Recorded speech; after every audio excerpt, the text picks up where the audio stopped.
Bonjour, une nouvelle de Sherlock Holmes, les 5 pépins d'orange.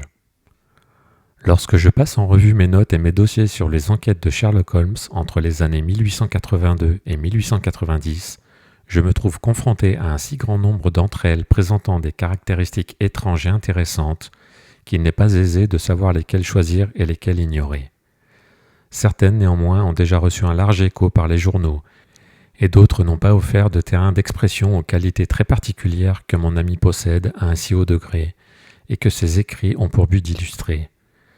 Certaines aussi ont résisté à ses capacités d'analyse et deviendraient, sous forme de récits, des débuts sans conclusion, tandis que d'autres n'ont été que partiellement clarifiées et trouvent leur explication dans les conjectures et des suppositions plutôt que dans les preuves logiques et irréfutables qui lui étaient si chères. Il en existe cependant une, parmi ces dernières, qui fut si remarquable par ses détails et si surprenante dans ses conclusions que je suis tenté de la raconter, bien qu'il y ait des points de cette affaire qui n'aient jamais été entièrement élucidés et qui ne le seront probablement jamais. L'année 1887 nous apporta une longue série d'affaires de plus ou moins grand intérêt, dont j'ai conservé les dossiers. Parmi leurs titres, durant cette période de 12 mois, je trouve un compte-rendu de l'aventure de la Paradol Chamber, de celle de la Société des mendiants amateurs, qui tenait un club luxueux dans la plus basse cave d'un entrepôt de meubles, des faits en relation avec la perte du 3-mât britannique Sophie Anderson, des aventures singulières de Grice Patterson sur l'île d'Ufa, et enfin de l'affaire d'empoisonnement de Camberwell. Dans cette dernière, comme on s'en souvient peut-être, Sherlock Holmes avait pu prouver, en remontant la montre du défunt, qu'elle avait été actionnée 2 heures auparavant et que par conséquent la victime était allée se coucher dans ce laps de temps, déduction qui fut de la plus haute importance pour élucider l'affaire. Je pourrais en évoquer d'autres dans quelque temps, mais aucune d'entre elles ne présente des traits aussi singuliers que l'étrange chaîne de circonstances dont j'entreprends maintenant avec cette plume la narration. Nous étions dans les derniers jours de septembre, et les tempêtes d'équinoxe étaient survenues avec une violence exceptionnelle. Toute la journée, le vent avait hurlé et la pluie avait frappé les fenêtres, si bien que, même ici, au cœur de ce Londres immense que l'homme avait bâti, nous étions forcés d'élever notre esprit au-dessus de la routine quotidienne et de reconnaître la présence de ces grandes forces fondamentales qui, telles des faux cages, rugissent sur le genre humain à travers les barreaux de la civilisation. Au fur et à mesure que la soirée s'avançait, la tempête devenait de plus en plus forte, et le vent dans la cheminée pleurait et sanglotait comme un enfant. Sherlock Holmes était assis, l'air morose, d'un côté de l'âtre et il classait ses dossiers criminels, tandis que moi, de l'autre, j'étais plongé dans une superbe histoire de mer de Clark Russell, jusqu'à ce que le hurlement de la tempête au dehors semble se confondre avec le texte et le battement de la pluie évoquer le long clapotis des vagues. Ma femme était en visite chez l'une de ses tantes et, pour quelques jours, j'avais réintégré mes anciens quartiers de Baker Street. Mais, dis-je, en levant les yeux sur mon compagnon, c'était sans doute la sonnette. Mais qui peut bien venir ce soir? Peut-être quelque ami à vous? À part vous, je n'en ai aucun, répondit-il. Je n'encourage pas les visites. Un client alors? Si c'est le cas, l'affaire est grave. Rien d'autre ne saurait faire sortir quelqu'un par une journée pareille, et à une heure pareille. Mais je pencherais plutôt pour quelque commère venu voir notre logeuse. Sherlock Holmes se trompait dans ses suppositions cependant, car on entendit marcher dans le couloir et frapper à la porte. Il tendit son long bras pour éloigner de lui la lampe et la diriger vers le fauteuil vide, dans lequel s'assirait forcément un visiteur. « Entrez, dit-il. » L'homme qui fit son entrée était jeune, faisant dans les 22 ans, bien vêtu et d'apparence soignée, avec quelque chose de raffiné et de délicat dans sa tenue. Le parapluie détrempé qu'il tenait à la main et son nom imperméable luisant de pluie disaient assez quel temps épouvantable il avait dû traverser. Il regarda tout autour de lui avec anxiété, dans la lumière crue de la lampe, et je pus remarquer que son visage était pâle et son regard abattu, comme ceux d'un homme accablé par quelque grande angoisse. « Je vous dois des excuses, dit-il en plaçant son pince-nez en or devant ses yeux. J'espère bien ne pas être importun. Je crains d'avoir apporté dans votre confortable salon des traces de tempête et de pluie. Donnez-moi votre pardessus et votre parapluie, dit Holmes. Ils peuvent rester sur cette patère et ils seront bientôt secs. Vous arrivez du sud-ouest à ce que je vois. Oui, de Horsham. Ce mélange d'argile et de craie que je vois sur le bout de vos chaussures est caractéristique. Je suis venu en quête de conseils. C'est facile. Et d'aide. Ce n'est pas toujours aussi facile. J'ai entendu parler de vous, monsieur Holmes. Le major Pendergast m'a raconté comment vous l'avez sauvé lors du scandale du club de Tankerville. Oh, bien sûr, on l'avait accusé à tort de tricher aux cartes. Il m'a dit que vous pouviez résoudre n'importe quel problème. Il exagère. Que vous n'êtes jamais vaincu. J'ai été battu 4 fois. 3 fois par un homme et 1 fois par une femme. Mais qu'est-ce en comparaison de vos succès? Il est certain que j'ai rarement échoué. Alors ce sera peut-être le cas pour moi. Je vous prie d'approcher votre chaise de la cheminée et de me faire partager quelques détails concernant votre affaire. Elle n'est pas ordinaire. Aucune de celles qui me parviennent ne l'est. Je suis le dernier recours. Et pourtant je me demande, monsieur, si malgré votre grande expérience, vous avez jamais écouté une succession d'événements plus mystérieuses et plus inexplicables que celle qui est survenue dans ma propre famille. Vous m'intriguez, dit Holmes. Je vous prie de nous donner les faits essentiels depuis le commencement, et je pourrais ensuite vous interroger sur les détails qui me paraissent les plus importants. Le jeune homme approcha son fauteuil et plaça ses pieds mouillés près du feu. Mon nom est John Openshaw, dit-il, mais mes propres affaires ont, pour autant que je sache, peu à voir avec cette tragédie. C'est une histoire familiale. Aussi, pour vous donner une idée des faits, je dois revenir au tout début de l'histoire. Il faut que vous sachiez que mon grand-père avait 2 fils, Elias, mon oncle, et Joseph, mon père. Mon père avait une petite fabrique à Coventry, qu'il a agrandie au moment de l'invention de la bicyclette. Il possédait le brevet du pneu increvable Openshaw, et son affaire devint si prospère qu'il put la vendre et prendre sa retraite avec une rente confortable. Mon oncle Elias émigra en Amérique quand il était jeune, et devint planteur en Floride, où on disait qu'il avait fort bien réussi. Au moment de la guerre de sécession, il combattit dans l'armée de Jackson, puis sous les ordres de Hood, où il se hissa jusqu'au rang de colonel. Quand Lee rendit les armes, mon oncle retourna à sa plantation, où il demeura 3 ou 4 ans. Vers 1869 ou 1870, il revint en Europe et acquit une petite propriété dans le Sussex, près de Horsham.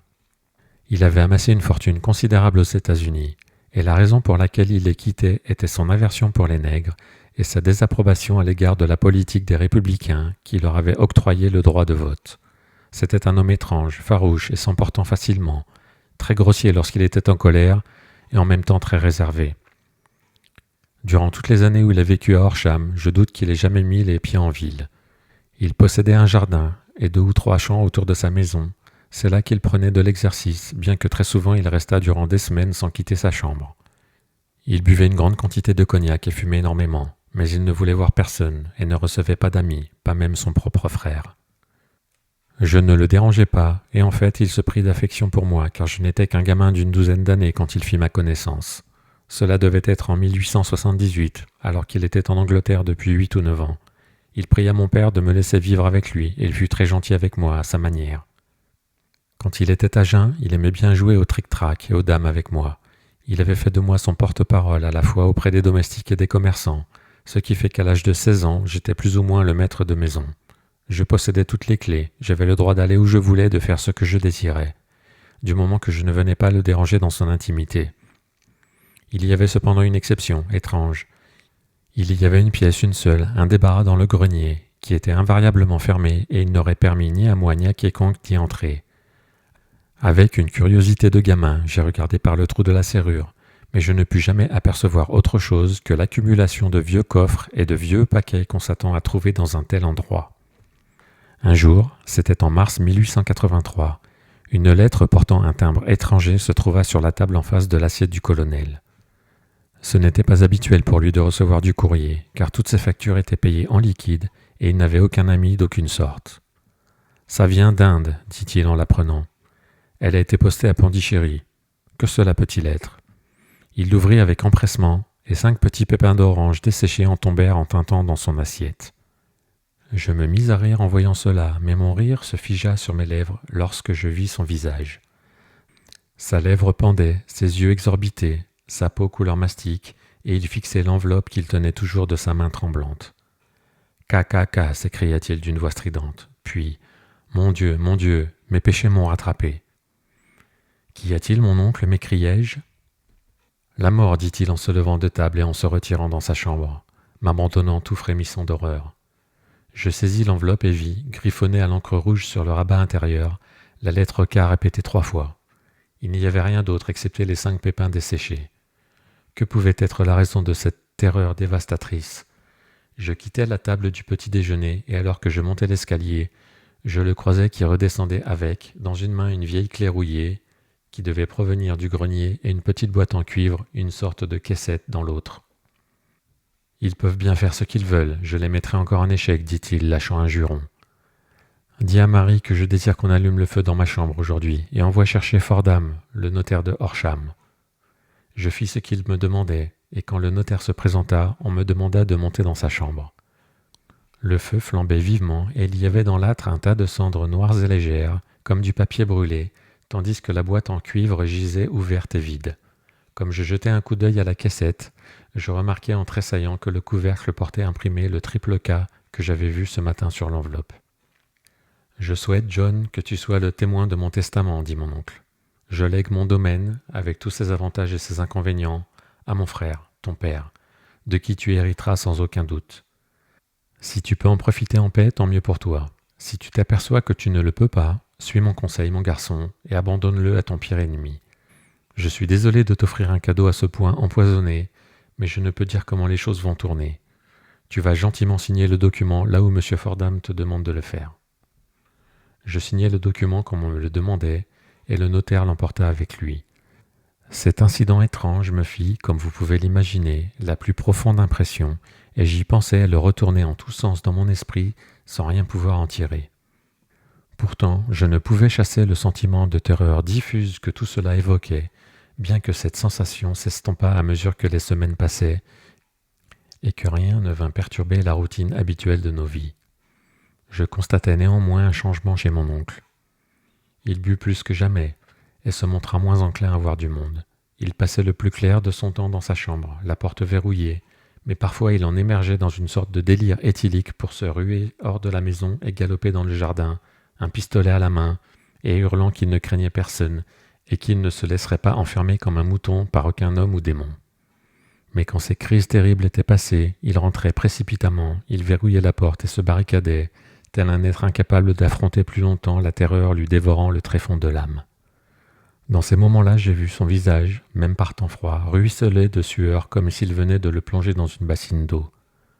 Bref, pour en terminer avec cette histoire, monsieur Holmes, et ne pas abuser de votre patience, vint un soir où, lors d'une crise d'ébriété, il sortit pour ne jamais rentrer. Nous le trouvâmes, après être parti à sa recherche, la tête plongée dans une petite mare nappée de mousse verte au fond du jardin.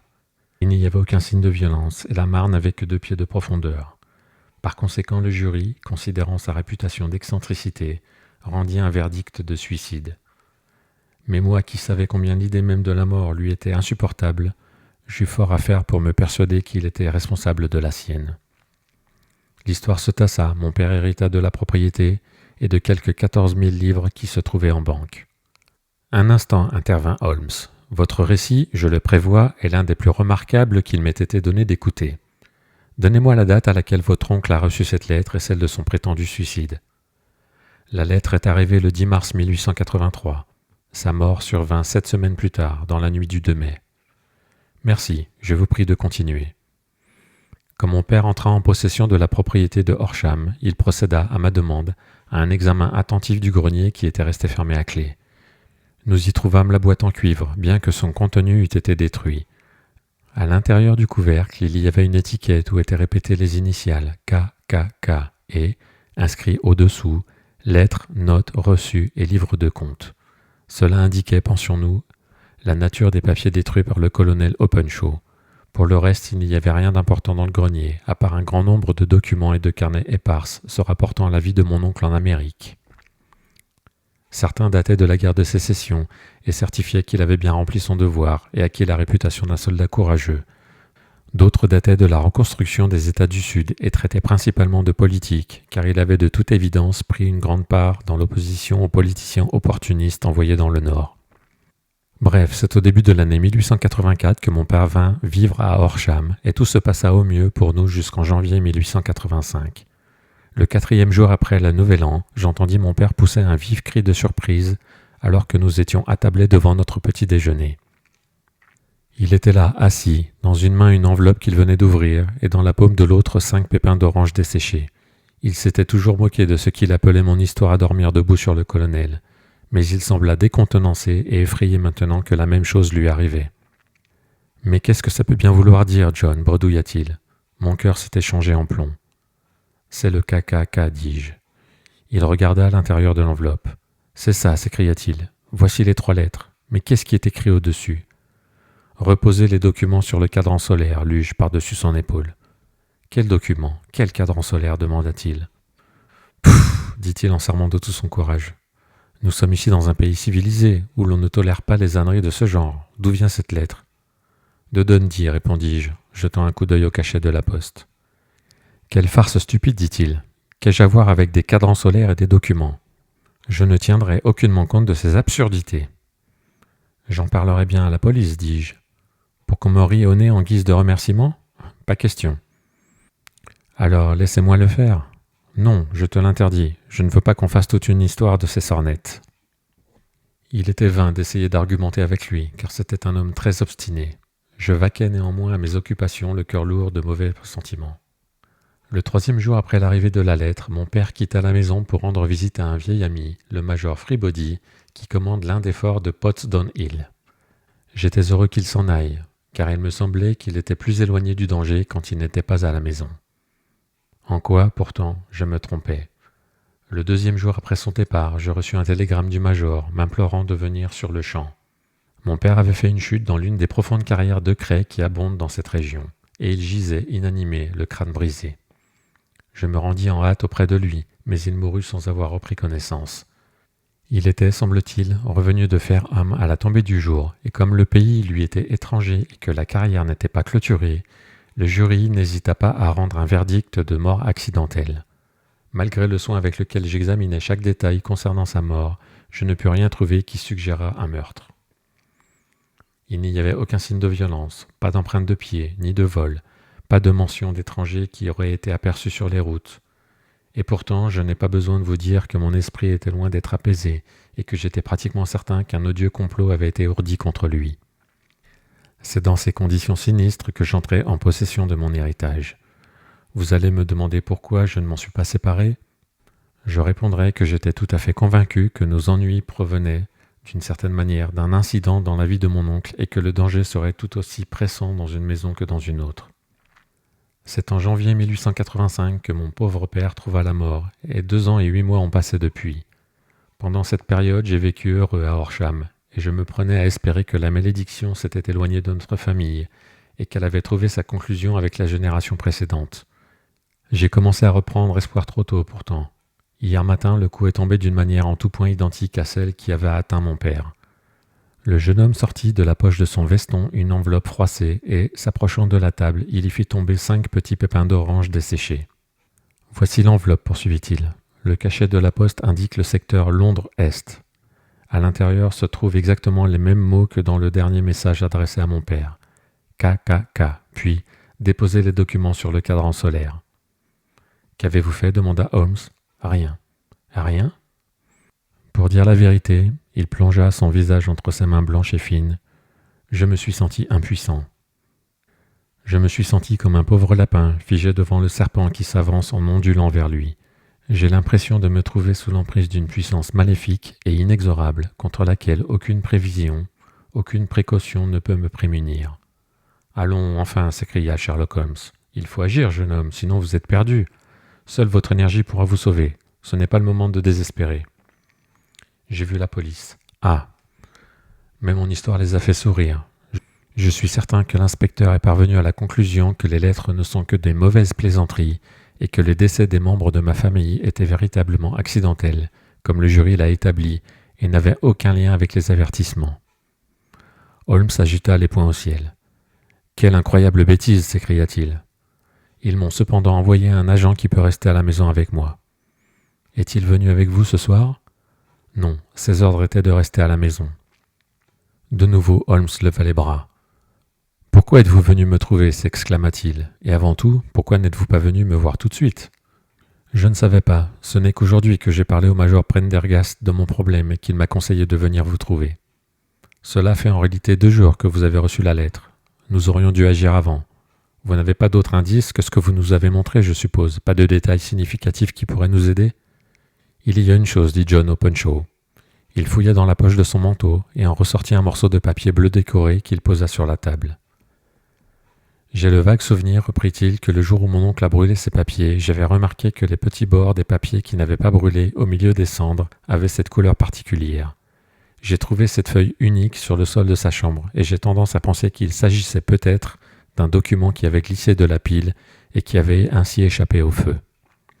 Hormis la mention des pépins, je ne vois pas trop en quoi elle peut nous aider. Je pense quant à moi qu'il s'agit d'une page de journal intime. L'écriture est celle de mon oncle, sans aucun doute possible. Holmes tourna la lampe et nous nous penchâmes tous deux sur la feuille de papier, dont le bord déchiré indiquait qu'elle avait été arrachée à un carnet.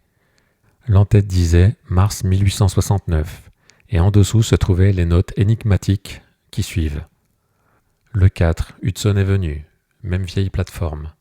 Le 7, envoyez les pépins de Macaulay, Paramore et John Swain de Sainte-Augustine. Le 9, Macaulay dégagé. Le 10, John Swain dégagé. Le 12, rendu visite à Paramore, tout va bien. Merci, dit Holmes en pliant le papier et en le rendant à notre visiteur. Et maintenant, il ne faut pas que vous perdiez un seul instant. Nous ne pouvons même pas consacrer du temps à discuter de ce que vous nous avez raconté. Vous devez rentrer tout de suite chez vous pour agir. Que dois-je faire ? Il n'y a qu'une seule chose à faire tout de suite.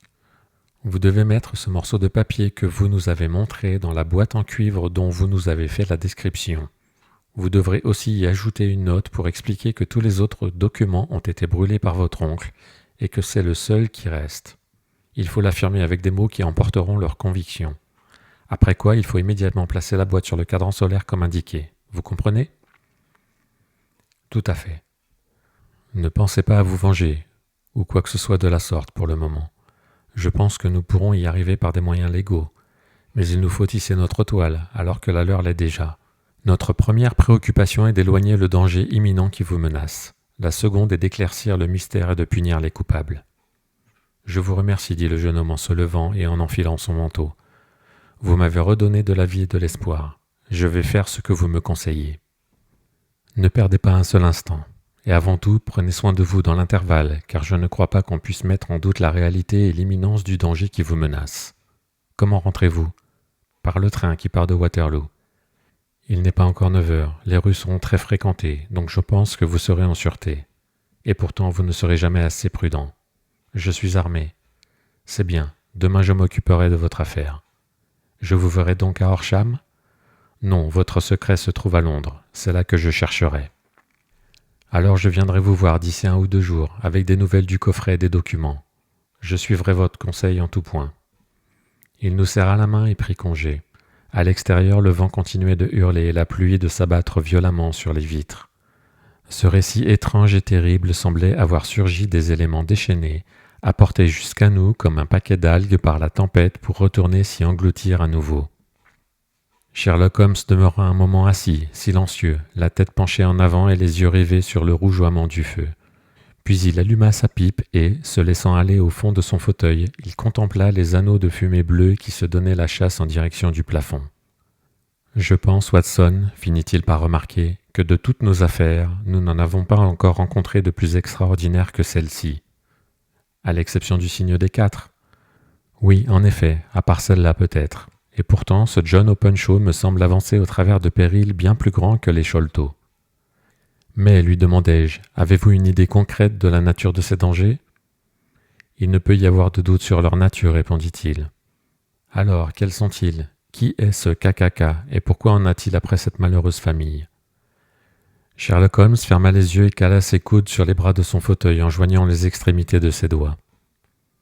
Le logicien idéal, remarqua-t-il, devrait être capable, quand on lui a montré une seule fois un fait particulier sous tous ses aspects, de déduire de celui-ci non seulement toute la succession d'événements qui y a mené, mais aussi toutes les conséquences qui en découleront. À l'instar de Cuvier, qui pouvait donner une description exacte d'un animal complet à partir d'un seul os, l'observateur qui a pleinement pris la mesure d'un maillon dans une série d'incidents devrait être capable de déterminer précisément tous les autres, ceux qui précèdent comme tous ceux qui en découlent.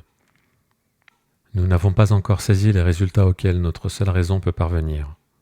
On peut résoudre dans un bureau des problèmes qui ont tenu en échec tous ceux qui en ont cherché la solution à l'aide de leur sens. Pour hisser néanmoins cet art à son plus haut degré, il faut que le logicien soit capable d'utiliser tous les faits qui ont été portés à sa connaissance, et cela implique, comme vous le verrez rapidement, une maîtrise complète de toutes les sciences, ce qui, même en ces temps d'éducation gratuite et d'encyclopédisme, est assez rare. Il n'est toutefois pas impossible qu'un homme possède la totalité des connaissances qui lui sont utiles dans son travail, et c'est, pour ma part, ce que je me suis efforcé de faire. Si je me souviens bien, vous-même aviez, au premier temps de notre amitié, défini les limites de mes connaissances de manière extrêmement précise. Oui, répondis-je en riant, c'était un document singulier. La philosophie, l'astronomie et la politique étaient notées d'un 0, je me souviens. En botanique, inégal. En géologie, profonde à propos des traces de boue provenant de n'importe quelle région dans un rayon de 80 km autour de Londres. En chimie, original. Sans vision d'ensemble en anatomie. Exceptionnel en littérature à sensation et sur les annales du crime, joueur de violon, boxeur, escrimeur, juriste, s'auto-empoisonne par la cocaïne et le tabac. Voilà, je crois, les principaux points de mon analyse. Cette dernière remarque fit sourire mon ami. Eh bien, dit-il, je dirais aujourd'hui, comme je le disais alors, qu'on doit garder dans la petite mansarde de son cerveau tout le mobilier dont on va vraisemblablement se servir, le reste pouvant être relégué dans le débarras de la bibliothèque, où on peut le retrouver au besoin. Or, dans un cas comme celui qui nous a été soumis ce soir, nous avons besoin de rassembler toutes nos ressources. Ayez donc l'amabilité de me passer la lettre K de l'encyclopédie américaine qui se trouve sur l'étagère à côté de vous. Merci. Maintenant, considérons la situation et voyons ce que nous pouvons en déduire. Tout d'abord, nous pouvons commencer avec la forte présomption que le colonel Openshaw avait de très bonnes raisons de quitter l'Amérique. Des gens de cet âge ne bouleversent pas toutes leurs habitudes et n'échangent pas volontiers le charmant climat de Floride pour l'existence recluse d'une ville de province en Angleterre. Son profond attachement pour la solitude une fois en Angleterre suggère l'idée qu'il craignait quelqu'un ou quelque chose, donc nous pouvons prendre pour hypothèse de travail que c'est la peur d'une personne ou d'un fait qui lui fit quitter l'Amérique. En ce qui concerne l'objet de sa peur, nous ne pouvons le déduire qu'en examinant ces incroyables lettres que lui et ses successeurs ont reçues. Avez-vous observé le cachet de ces lettres ?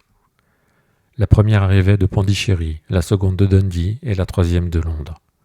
De Londres-Est, qu'en concluez-vous ?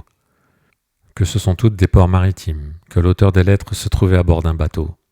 Excellent, nous avons déjà un indice. Il ne fait aucun doute qu'il y a des chances, de fortes chances, que leur auteur se trouvait à bord d'un bateau. Et maintenant, intéressons-nous à un autre point.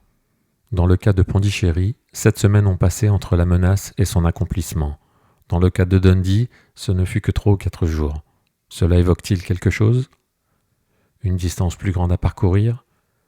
Mais la lettre aussi avait une plus grande distance à parcourir. Alors je ne vois pas. On peut au moins supposer que le bateau sur lequel se trouve cet homme ou ces hommes est un bateau à voile. Il semble qu'ils aient toujours envoyé leur étrange avertissement ou leur marque avant de partir eux-mêmes pour leur mission.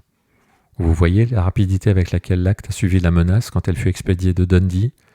S'ils étaient venus de Pondichéry à bord d'un vapeur, ils seraient arrivés pratiquement en même temps que leurs lettres. Mais il se trouve que 7 semaines ont passé. Je pense que ces 7 semaines représentent la différence entre le paquebot postal qui a apporté le courrier et le voilier qui transportait l'auteur. C'est possible. Mieux que ça, c'est probable. Vous comprenez maintenant l'urgence absolue de cette nouvelle affaire et pourquoi j'ai recommandé au jeune Openshaw d'être prudent. Le coup est toujours tombé à la fin du temps nécessaire aux auteurs pour parcourir la distance. Mais celle-ci vient de Londres, et nous ne pouvons par conséquent espérer aucun retard. Bon Dieu, m'écriai-je, que peut bien signifier cette persécution sans relâche ? Les papiers que transporte Openshaw sont de toute évidence d'une importance vitale pour le ou les passagers du voilier. Je crois qu'il est tout à fait évident qu'il y en a plus d'un. Un homme seul n'aurait pu commettre 2 meurtres de façon à abuser un jury. Ils doivent être plusieurs dans cette affaire et posséder beaucoup de ressources et de détermination. Ils veulent leur papier, quel qu'en soit le détenteur. Ainsi, vous constaterez que les initiales KKK ne sont plus celles d'un seul individu et deviennent le symbole distinctif d'une société. Mais de quelle société ?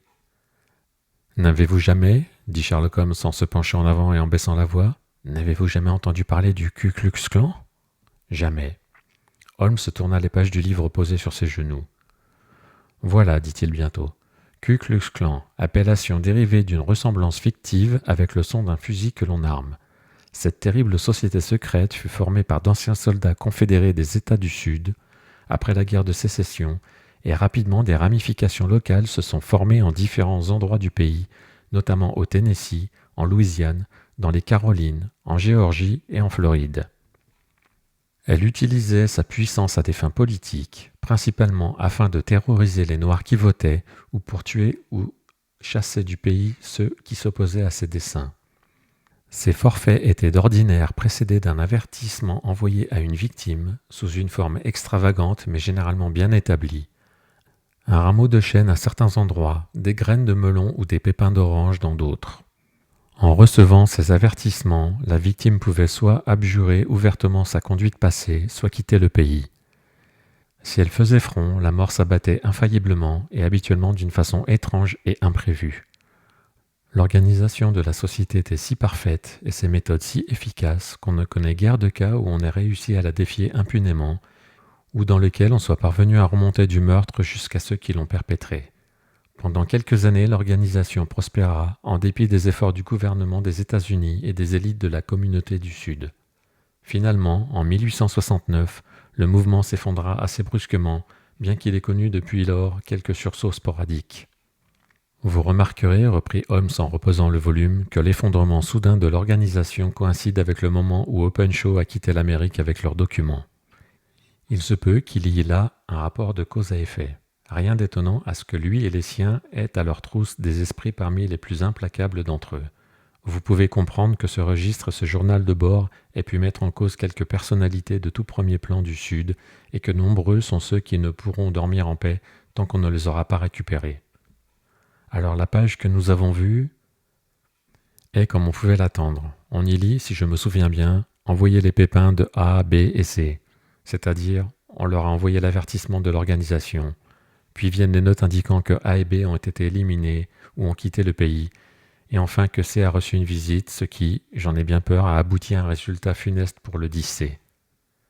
Vous voyez, docteur, je pense que nous pourrons faire la lumière au milieu de ces ténèbres, et je crois que la seule chance qu'ait le jeune Openshaw, en attendant, c'est de faire ce que je lui ai demandé.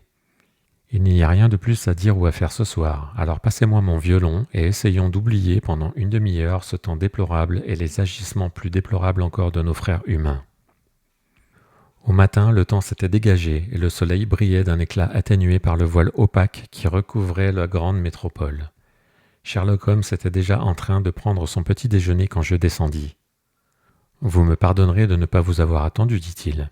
J'ai devant moi, je le prévois, une journée bien chargée avec l'affaire du jeune Openshaw. »« Quelles mesures allez-vous prendre ? Demandai-je. »« Cela dépendra beaucoup du résultat de mes premières enquêtes. Il se peut qu'en fin de compte, j'aie à me rendre à Horsham. »« Ce n'est pas là-bas que vous allez vous rendre en tout premier lieu ? » ?»« Non, je vais commencer par la cité. Sonnez donc que la bonne vous monte votre café. » En attendant, je pris le journal encore plié sur la table et le parcourus du regard. Il s'arrêta sur un titre qui me glaça le cœur. « Holmes, m'écriai-je, vous arrivez trop tard. »« Ah, dit-il en reposant sa tasse, je le craignais. Comment ont-ils fait ?» Il parlait d'une manière posée, mais je remarquai qu'il était profondément ébranlé. Mon regard a saisi le nom d'Openshaw et le titre « Tragédie près du Waterloo ». En voici le compte-rendu. Entre 9h et 10h hier soir, l'agent de police Cook de la division H de service près du pont de Waterloo entendit crier « Au secours !» puis le bruit d'un plongeon. La nuit était cependant extrêmement noire et le temps orageux, ce qui fait que, malgré l'aide de plusieurs passants, il fut tout à fait impossible d'effectuer un sauvetage. Mais l'alarme fut donnée et, avec l'aide de la police fluviale, on finit par retrouver le corps. Il apparut que c'était celui d'un jeune homme dont le nom, si l'on en croit une enveloppe trouvée dans sa poche, serait John Openshaw et qui résiderait près de Horsham.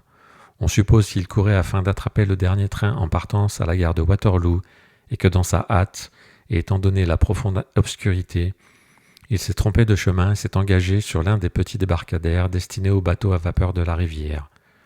Le corps ne portait aucune trace de violence et il ne fait aucun doute que le défunt a été la victime d'un malheureux accident, ce qui devrait attirer l'attention des autorités sur l'état des débarcadères tout au long du fleuve. Nous demeurâmes assis en silence pendant quelques minutes, Holmes plus déprimé et plus ébranlé que je ne l'avais jamais vu. « Mon orgueil est froissé, Watson, dit-il enfin. C'est un sentiment indigne, sans doute, mais mon orgueil est froissé. J'en fais maintenant une affaire personnelle, et si Dieu me prête vie, je mettrai la main sur cette bande. Qu'il soit venu me demander du secours et que je l'envoie à la mort. » Il bondit de sa chaise et fit les 100 pas à travers la pièce dans un accès d'agitation incontrôlable, du rouge aux joues malgré son teint cireux et ses longues mains fines serrées de manière convulsive. « Ce doit être de rusés démons, s'exclama-t-il enfin. Comment ont-ils pu l'attirer là-bas ? Le quai Embankment n'est pas sur le chemin de la gare. Le pont, sans nul doute, était trop fréquenté, même par une nuit comme celle-là, pour accomplir leur besogne. Et maintenant, Watson, nous allons voir qui va gagner au bout du compte. Je sors. »« Pour vous rendre à la police ? » ?»« Non, je serai ma propre police. Quand j'aurai tissé ma toile, ils pourront prendre les mouches, mais pas avant. » Toute la journée, je fus pris par mon activité professionnelle, et il était tard le soir lorsque je retournai à Baker Street. Sherlock Holmes n'était pas encore revenu. Il était près de 10 heures lorsqu'il entra, l'air pâle et exténué. Il alla jusqu'au buffet et, après avoir coupé un morceau de pain, il le dévora avec voracité et le fit passer avec une longue gorgée d'eau. « Vous avez faim, remarquai-je. »« Affamé. Ça m'était sorti de la tête. Je n'ai rien pris depuis le petit déjeuner. »« Rien ? Pas une miette. Je n'ai pas eu le temps d'y penser. »« Et comment vous en êtes-vous sorti ? » ?»« Bien. Vous avez une piste ? » Je les ai dans le creux de ma main. Le jeune Openshaw ne restera pas longtemps sans être vengé. Allons, Watson, appliquons-leur leur diabolique procédé. C'est bien trouvé. Que voulez-vous dire ? Il prit une orange dans le buffet et la coupa en morceaux pour en sortir les pépins qui tombèrent sur la table. Il en prit 5 et les jeta dans une enveloppe. À l'intérieur du rabat, il écrivit « SH pour JC ». Puis il la ferma et l'adressa au capitaine James Calhoun, 3 mâts Lone Star, Savannah, Géorgie. « Elle l'attendra quand il arrivera au port, dit-il en gloussant. Cela l'empêchera peut-être de dormir. Il y verra pour sûr un signe du destin qui l'attend, comme Openshaw avant lui. » « Et qui est ce capitaine Calhoun ? » ?»« Le chef de la bande. J'aurai les autres, mais lui en premier. »« Comment l'avez-vous retrouvé ? » Il sortit une grande feuille de papier de sa poche, toute recouverte de dates et de noms. « J'ai passé toute la journée, dit-il, penché sur les registres et les archives de la Lloyd's, à suivre l'itinéraire de tous les bateaux qui ont accosté à Pondichéry en janvier et février 1883. 36 navires d'assez fort tonnage ont été enregistrés durant ces 2 mois. Parmi ceux-ci, le Lone Star a instantanément retenu mon attention, car, bien qu'étant enregistré à Londres, ce nom est celui que l'on donne à l'un des États de l'Union. Le Texas, je crois. Je n'étais pas sûr, et je ne le suis toujours pas, mais je savais que le navire devait avoir des origines américaines. Et alors ? J'ai cherché dans les dossiers sur Dundee, et quand j'ai vu que le 3-mât Lone Star s'y trouvait en janvier 1885, mon soupçon se changea en certitude. J'ai ensuite enquêté sur les navires qui se trouvent à présent dans le port de Londres. Oui, le Lone Star est arrivé ici la semaine dernière.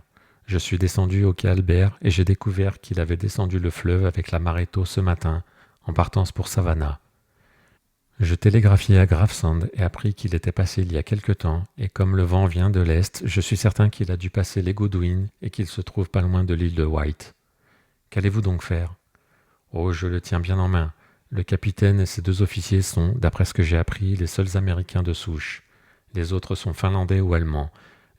Je sais également que tous 3 n'étaient pas à bord du bateau hier soir. Je tiens cela du docker qui a chargé leur cargaison. Le temps que leur voilier atteigne Savannah, le bateau postal aura déjà apporté cette lettre, et le câble aura averti la police de Savannah que ces 3 messieurs sont ardemment recherchés ici sous l'inculpation de meurtre. Il y a toujours une faille, cependant, dans le meilleur des plans conçus par l'homme, et les assassins de John Openshaw ne devaient jamais recevoir les 5 pépins d'orange leur indiquant que quelqu'un d'aussi rusé et aussi résolu qu'eux-mêmes était sur leur piste. Très longues et violentes furent les tempêtes d'équinoxe cette année-là. Nous attendîmes longtemps des nouvelles du Lone Star de Savannah, mais aucune ne nous parvint jamais. Nous finîmes par apprendre que quelque part au beau milieu de l'Atlantique, un étambot brisé avait été aperçu qui flottait dans le creux d'une vague, avec les lettres LS gravées dessus, et c'est tout ce que nous ne saurons jamais du destin du Lone Star.